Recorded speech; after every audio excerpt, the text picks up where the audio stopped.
आज या स्वातंत्र्य दिनाच्या निमित्ताने ज्यावेळी आपण अधिकार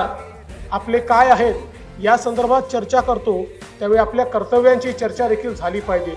पण मला असं वाटतं की आजच्या या दिनी आपण हा निर्धार करूया की आमचा हा तिरंगा अक्षय फडकत राहायला पाहिजे, आमचा भारत देश हा पुढे पुढेच जात राहिला पाहिजे आणि सर्व जाती धर्मांच्या लोकांना एकत्रित घेऊन आपण एक मजबूत अशा प्रकारचं राष्ट्र, एक मजबूत महाराष्ट्र या ठिकाणी तयार करू आणि त्या महाराष्ट्रामध्ये आपला नागपूर जिल्हा हा अव्वल कसा आणता येईल अशा प्रकारचा प्रयत्न आपण करू।